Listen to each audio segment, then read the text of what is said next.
All right, welcome back. Got the new setup. Hopefully everybody can hear me okay.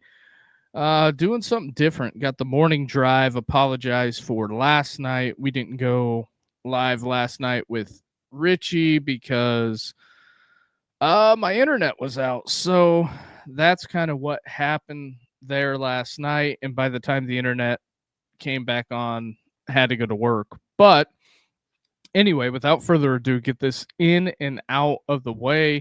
Appreciate everybody who's watching. Williams Auto Parts, proud sponsor of the Andre Duke Show.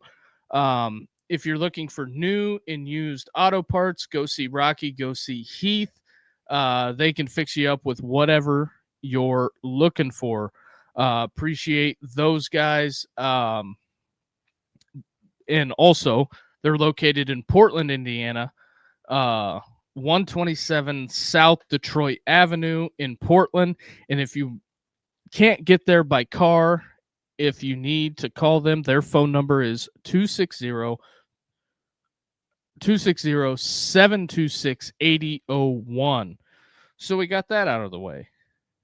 Appreciate Rocky, appreciate Heath. Go check those guys out. So, with that being said, we'll get into it. Some of the top things that were on my mind, college football wise, is also the phone line is open. Number to call 260-255-4069 is the number to call. Give me 1 second here.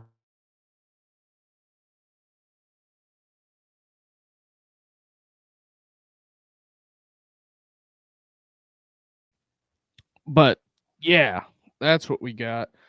Um, so, I got to get my notes pulled up here. Appreciate everybody for tuning in. Okay, got that done. Just getting some reposting out of the way. Something that I'll probably go more in depth with Richie whenever he comes back on Thursday. Also, let me fire up the old TikTok live. Give me 1 second.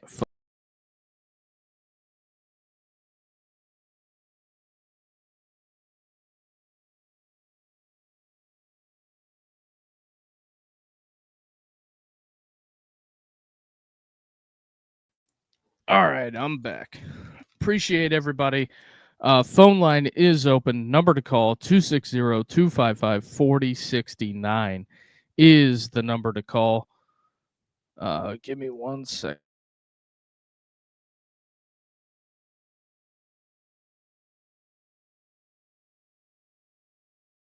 All right. We're getting it going here. Let me see. Change that. Gotta get this set up.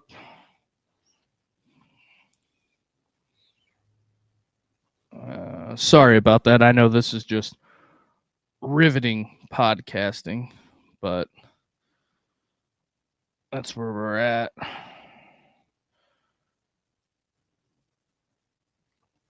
Should have had this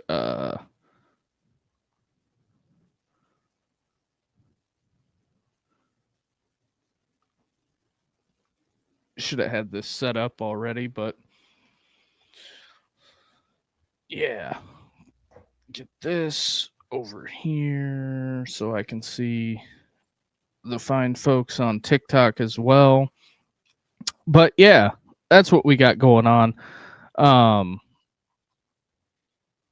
Top games in college football, very fascinating. Let me get that pulled up. Basically, I think the college football season starts week 2. Basically, it starts with Ohio State, Texas. I think some of the bigger issues that will arise is that with Ohio State and Texas, somebody has to lose that game. I think that's the big thing. So I think that it's going to be fascinating to say the least. Um, I think Ohio State, Texas, that's going to be a whale of a game. Going to be very fascinating. And oh, hold on. I gotta look for something.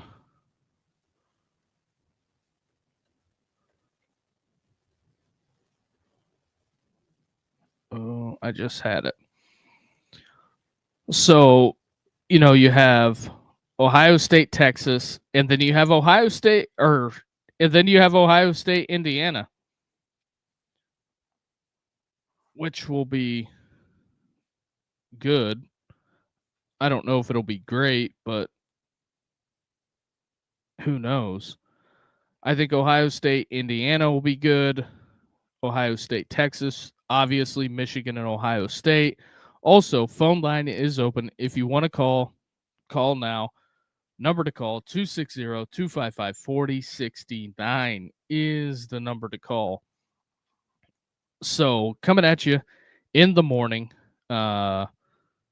just doing this in case something happens. Don't have internet again, but trying a new setup out, seeing how that works. Hopefully, the audio is fine. So, there's that. Although, I probably, with me being technologically advanced, I could probably test my own audio real quick, and I ain't going to move a whole bunch of stuff around. Give me 1 second.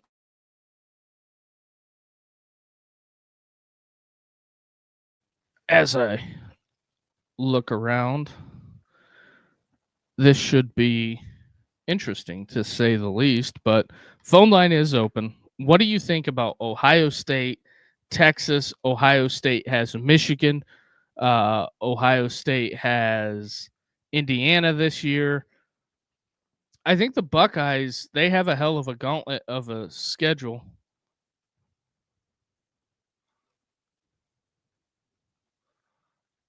In my opinion.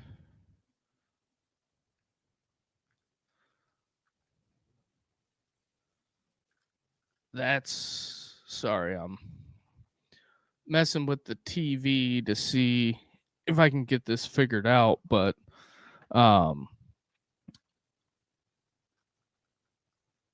but Ohio State has Texas, Indiana. Um they got quite a bit. Give me 1 second here, folks.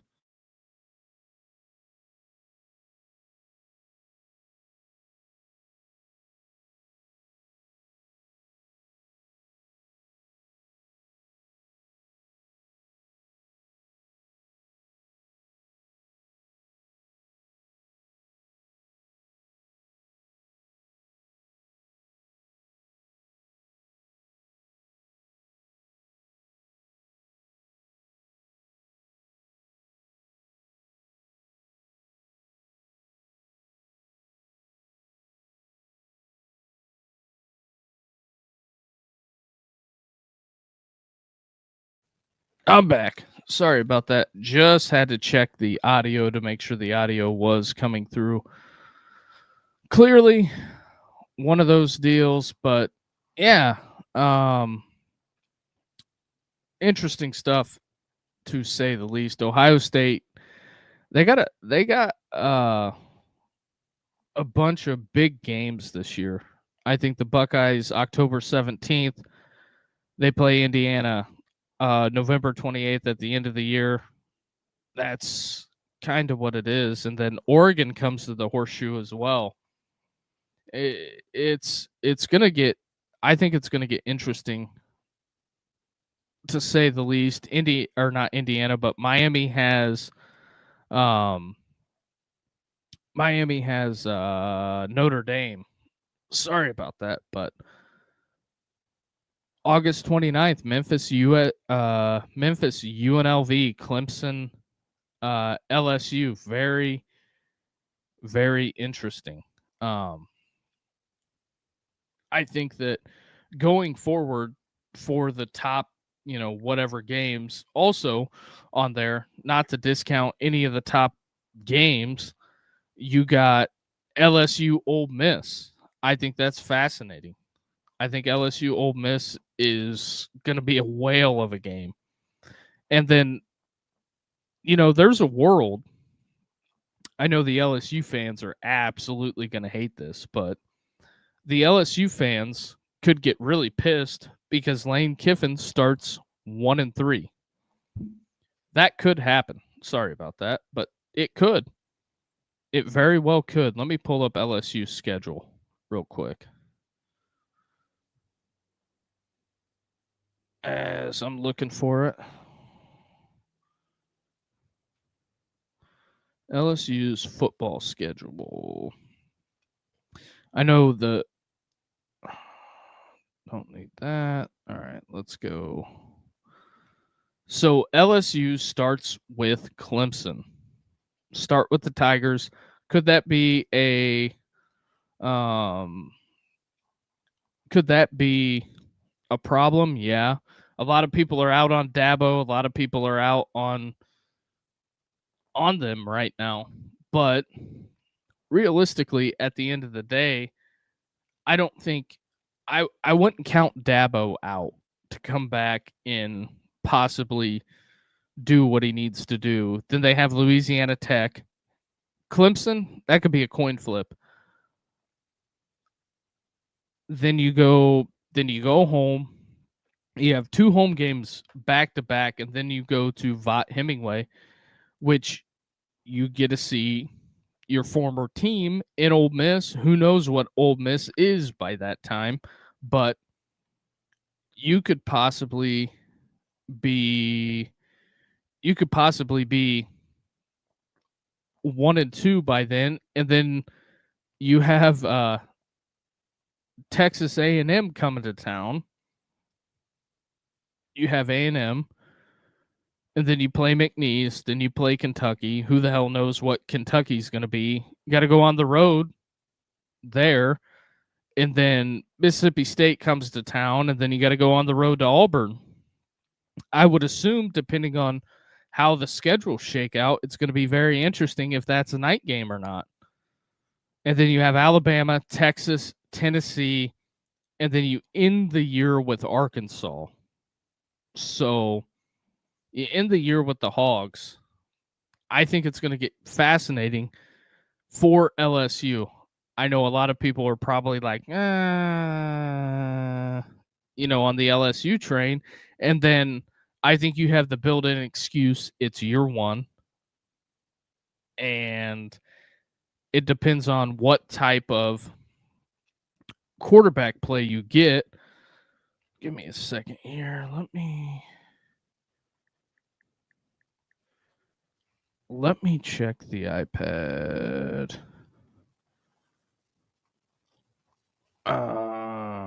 Just sent the link to somebody to see if they want to co-host and see what we got going here. But yeah, I think it's going to be fascinating,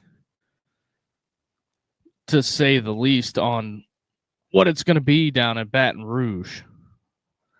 Also, phone line is open. Number to call, 260-255-4069 is the number to call.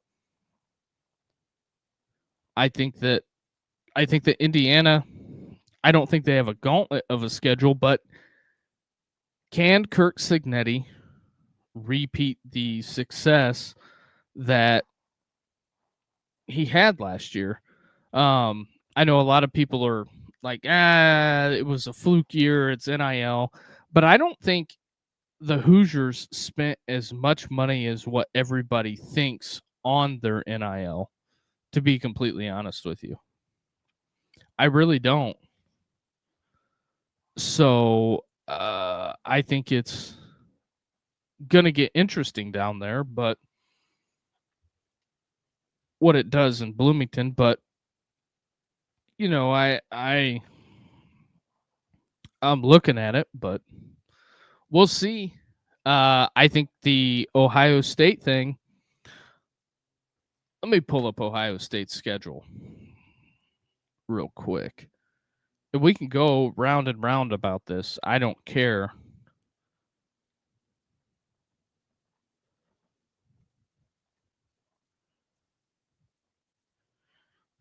Look and see what the Buckeyes are working with. Although I would think so. Ohio State opens against Ball State. They go down to Austin the next week. Then they have Kent State. And then they have Illinois. Illinois comes to town. And then they have Iowa,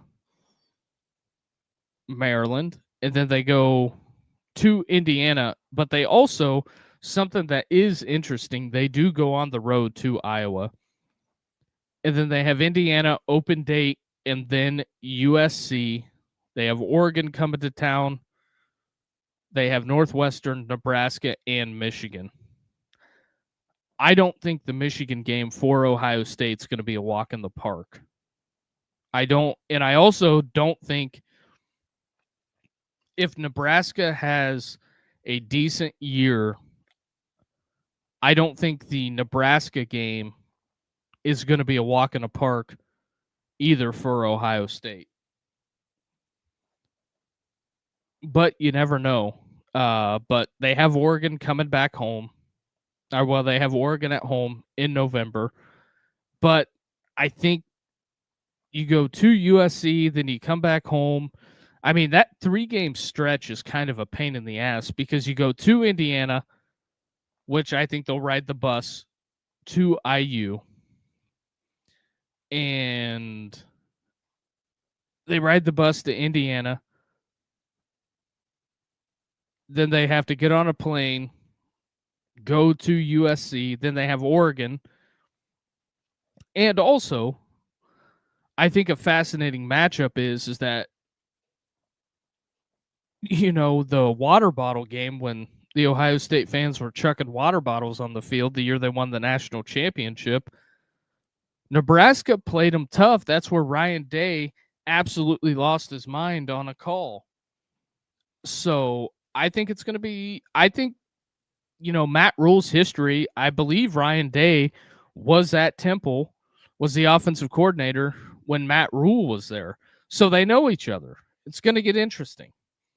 Some people don't think that when you know a person and in the coaching circles, it's going to get interesting. They should beat Maryland. Iowa, who knows with Iowa what they're going to look like. I would assume Ohio State wins that. It's going to get interesting. And then let's pull up Texas's schedule.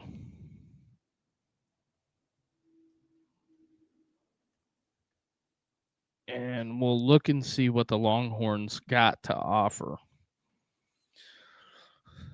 Only 136 days to count down or to kick off for the Longhorns.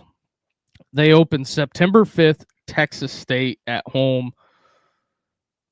They got Ohio State, UTSA. Then they go on the road to Tennessee. That's going to be a rocking house for Arch. I don't care what anybody says. It's going to be a rocking house.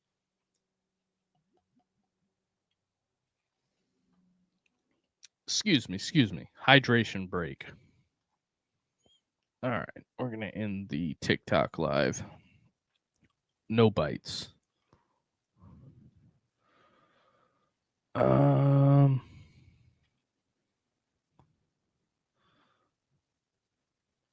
But they got Tennessee, then they have Red River, which I think they have a bye week to that. Then they have Florida coming to town, Ole Miss coming to town, Mississippi State. Texas has a bye week and a 3-game home front to where they don't have to leave. Then they have, like I said, they got to go on the road to Missouri. They got to go to Tiger Stadium, Arkansas, and then They got to go to Kyle Field. Yeah, Texas has got a gauntlet of a schedule. Not a big, not, not a big fan of that, to be completely honest.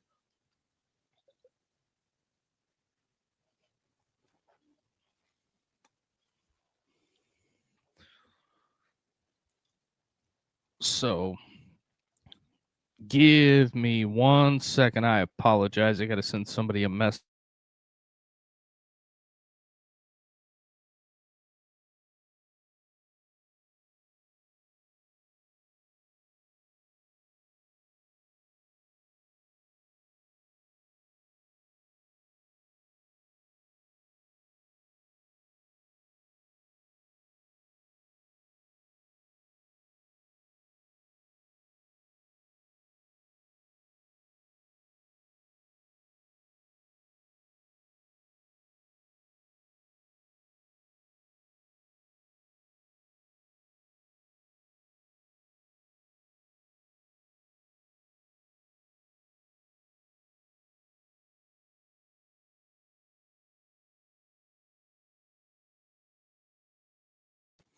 But yeah, also, phone line is open. Number to call 260 255 4069 is the number to call. So, but yeah, Texas's schedule, not, I don't think it's a favorable schedule for them. They have Ohio State in the non con, got to go to Tennessee, going to be a rocking house. Then they have Oklahoma and Red River, Florida coming to town. A lot of people are going to be out on the Gators. I think Summerall's first year. I'm not going to discount the Gators. I'm not at all. Not discounting Florida because I think they're going to be ready to play on defense. And then you have Trinidad Chambliss and the Rebels. Excuse me, coming to town. Then you have Mississippi State, Missouri, and I think Missouri is going to be one of the surprises of this year. Let me pull up Missouri's schedule, especially having a healthy Austin Simmons.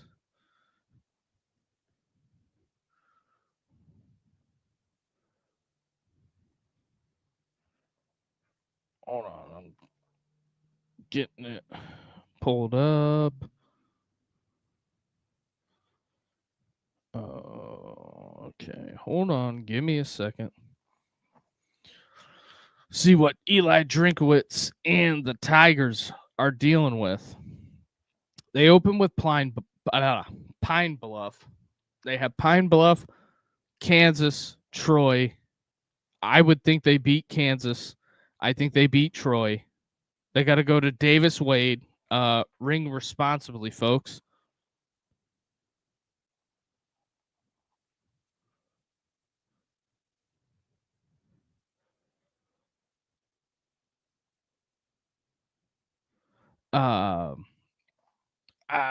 I think Davis Wade going down there going to be highly interesting.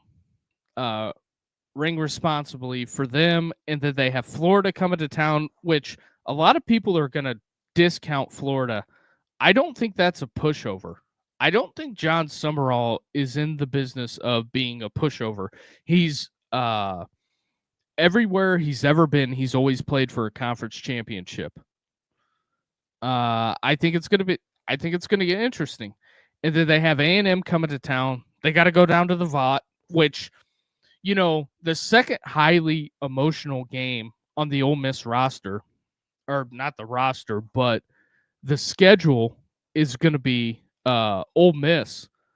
I think Austin Simmons, not a ton to prove, but I think it's going to get interesting. They have to go down there. Austin Simmons, quote unquote, going back to his old school. Hopefully, it doesn't turn out like a Jackson Arnold thing, but we'll see. Then they have Texas. They got to go to Sanford Stadium, go play Georgia, Memorial, Kentucky, and then they end it with Oklahoma. I think there's landmines on Missouri's schedule. It's going to be how well Austin Simmons plays, because I think that Austin Simmons is the key to Missouri's entire existence, because it's the dimension that they never had. They've never had, I think, in the Drinkowitz tenure, they've never had a super passer, to be completely honest. I think that Austin Simmons has a hell of an arm. He can move the ball down the field. I don't think that Missouri should be discounted as the college football playoff like a hopeful. I think they are in the contender column, to be completely honest. That's the way I look at Missouri. I know some people don't think so. They're going to be like, it's Missouri. They'll start out 6-0 and they'll drop 3 out of their next 4. I'm just not in on that this year because of the guy that's going to be touching the ball every play. I think it's going to get highly contentious when Austin Simmons, the starting quarterback, goes back to Ole Miss. I mean, in my opinion, I think Ole Miss has two very emotional games coming into the season. I think Austin Simmons is going to have a lot to prove going back there, and that could be, I think the Missouri game could be a landmine on Ole Miss's schedule, which I just pulled up the Rebels. And don't hate me, Ole Miss folks.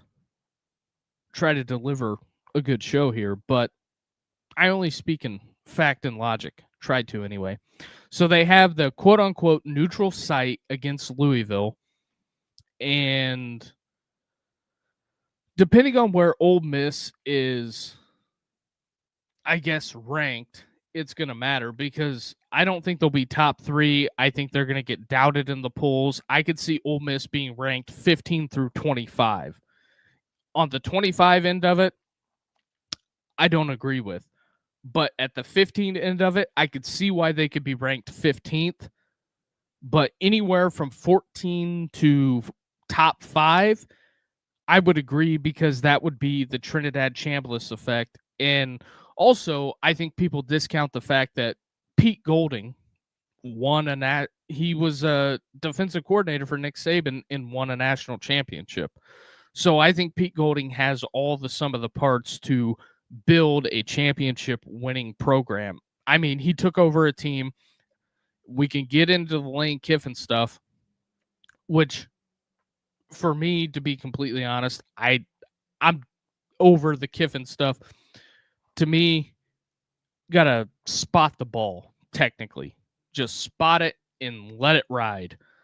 But anyway, got a little sidetracked. Back to the Louisville game. Louisville going to be interesting. Jeff Brom does well against top 3 opponents. I think he's undefeated. He's beat a couple at Louisville, beat a couple at Ole Miss. So, or not at Ole Miss, but at Purdue, when he was at Purdue. I mean, Jeff Brom knows how to get it done against ranked teams. So I think a lot of people taking the Louisville game for granted. If I'm an Ole Miss fan, I'm kind of like, I don't necessarily love that.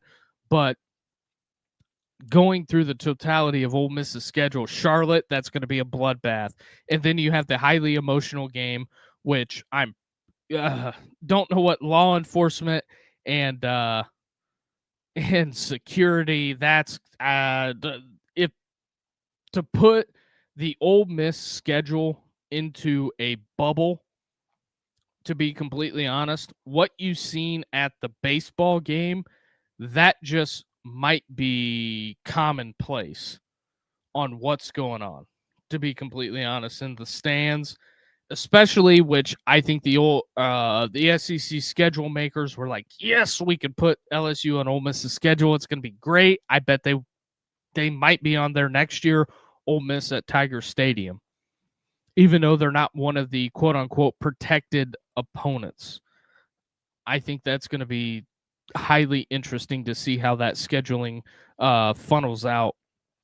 And the great guy Neil McCready said on September 20th, I think whoever wins that game, regardless win or loss, Ole Miss and LSU have to turn the page because LSU has Texas A&M and Marcel Reed that's probably going to get a ton of Heisman hype, even though Texas A&M fell apart at the end of the season last year. And then Ole Miss, on the Ole Miss side of things, they got to go to Gainesville. And depending on, I haven't looked at Florida's schedule that close, which I'll pull it up after the Ole Miss schedule. But if Florida's undefeated you're going to undefeated Florida with John Summerall, new blood, all that stuff. Gonna get interesting, even though it is kind of funny the Florida fans didn't get Lane Kiffin, but not to poke fun at them too much, but that's all I'm saying. And then after you have a trip to Florida, got to go on the road again to Vanderbilt. And depending on what Vandy looks like, new quarterback post Pavia, gonna get interesting. I don't know if Vandy will be a live dog, but Jerry Kill, Clark Lee, doing a lot of winning down in Vanderbilt, at Vanderbilt, to be completely honest.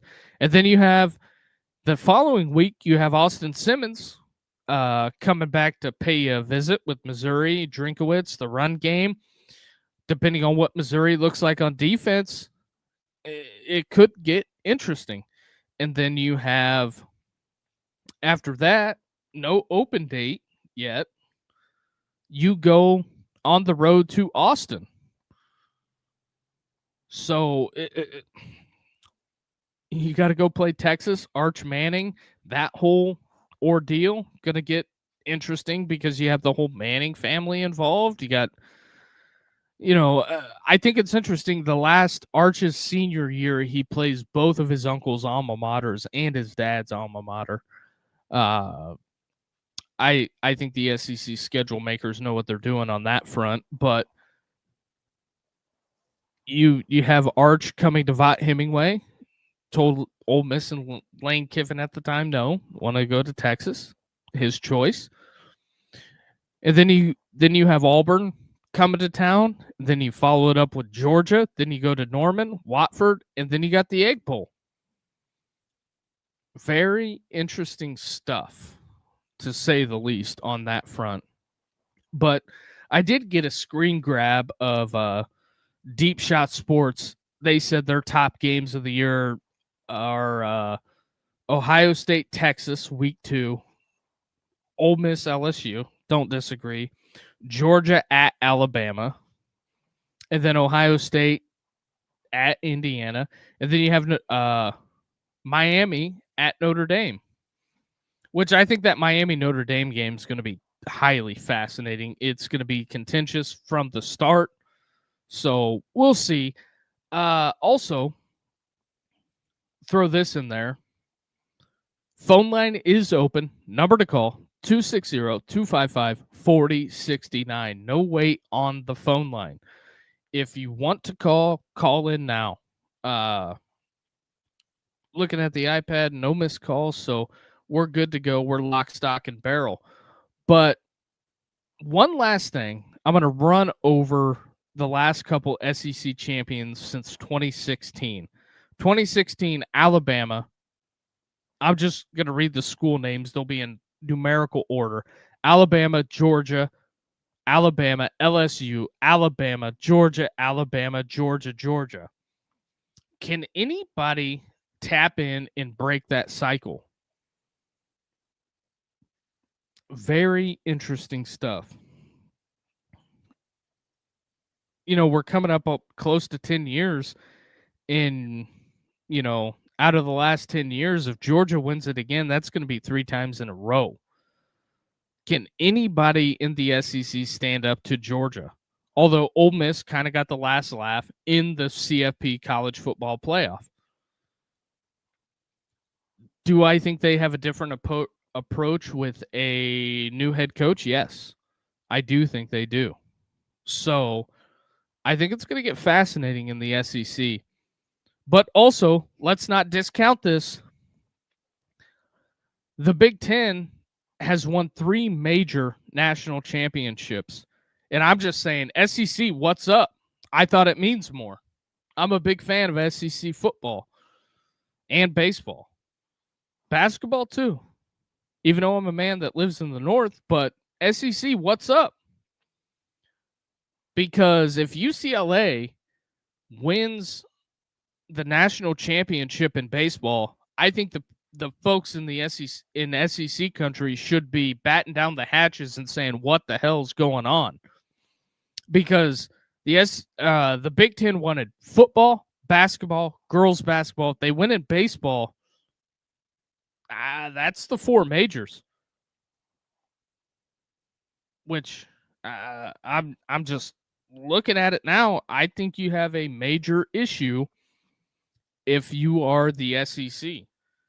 Looking at it in the full scope of things, the Big Ten has beat you on the national stage. Not technically beat you because Final Four. Username 6067-1. I'm a Buckeye, but I think it would be so cool and hilarious if a small team like Grambling came through in an undefeated regular season in the CFP all the way up to the Natty. Well, it would be tough for Grambling because they're an FCS team, but I like where you're going. I think for the college football playoff to survive, I think they have to have some of the group of 5s in there so they don't get sued for antitrust. Now, the SEC released a statement on some of the I think there's going to be a 12-game play-in for the NCAA tournament for next year. Going to be very interesting to see how the mechanics of that, because they want they basically are saying show your work on how you're determining on what teams get in. Basically, I wouldn't call it collusion, but it's basically all the Power 4 conferences getting together and saying, how do we get more of our teams in here to get a bigger piece of the pie, is what they're saying. Which, that's fine. I mean, they're going to get paid to have those teams in the tournament. That's what they're looking for. They're just looking for to get them in the playoff or in the play-in games. Technically it is playoff, but the big conferences don't like all the auto bids because they feel like at the end of the day that what the SEC get in the year before last, 14 teams, I think it's going to be highly fascinating to see how the 12-team play-in works out. So for the NCAA tournament. So I think it's going to get interesting, but I guess we'll see how it all shakes out in the mechanics of it. But as I'm looking at it, I think it's going to get interesting, to say the least. Also, NFL draft coming up this week. Joe Klatt put out his final mock draft. We'll go through the top 8 picks. Top 8 picks. Fernando Mendoza going to the Raiders. Don't know how that's going to shake out. Will Mendoza be a great pro? I don't know, but he won a national championship, so can't take that away from him. Then Arvell Reese going to the Jets. Jeremiah Love to the Cardinals. And then Francis, the big offensive lineman from Miami, going to the Titans. David Bailey, edge rusher, tech, going to the Giants. Shout out to Jeffrey Wright. Congratulations. You're getting nothing to possibly help Jackson Dart, which if I'm New York, I would draft Spencer Fanano from Utah. and I would let David Bailey go because you got to protect the prize that is the quarterback, the guy that touches the ball the most, in my opinion. I think you build the offensive line, then you build the defensive line, because I think you can find skill guys, Antonio Brown, tons of guys at the skill positions in rounds 4 through 7. And then Ohio State, Sonny Styles going to the Commanders, which I don't disagree with that. And then Carnell Tate going to the Saints, which I wouldn't be upset if Carnell Tate slid a little bit, because it would be good for him to slide, in my opinion. Because if the Saints pass on Carnell Tate, Kansas City's sitting there at 9. So, although I am shocked that Joe Klatt's got Caleb Downs going to the Dolphins, Ruben Bain to the Cowboys, Lemon going to the Rams, which that's a hell of a fit, to be completely honest. Him match with Stafford, unbelievable. That kid will be a star as long as Stafford keeps playing. But getting deeper into the draft, some of the things I thought was that I think's interesting. It's got Omar Cooper mocked to the Steelers. I don't know what the Steelers are going to do. ESPN is really pushing the Ty Simpson to the Steelers thing.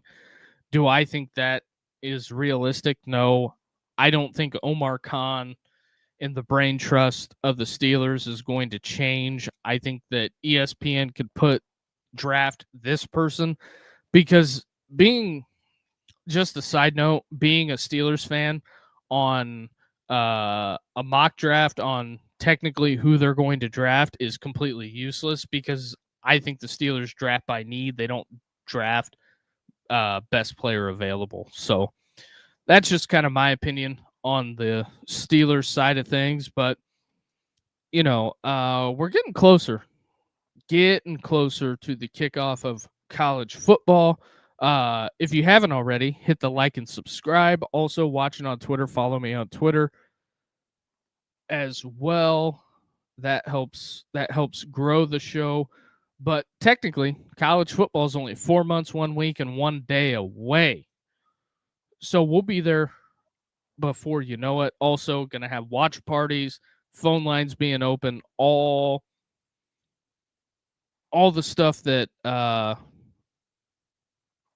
you want to do as a college football fan. So there's kind of that. Also, we'll be back, I think, later tonight. I think around 8 o'clock. Going to open the phone lines to you guys again, do a little bit of a opinion, mostly college football, but the draft is around the corner. So with that being said, appreciate all you guys watching, hitting the like and subscribe button, and we will talk to you tonight. Appreciate you for tuning in to the morning drive. So we'll talk to you guys later. Have a good day, everybody.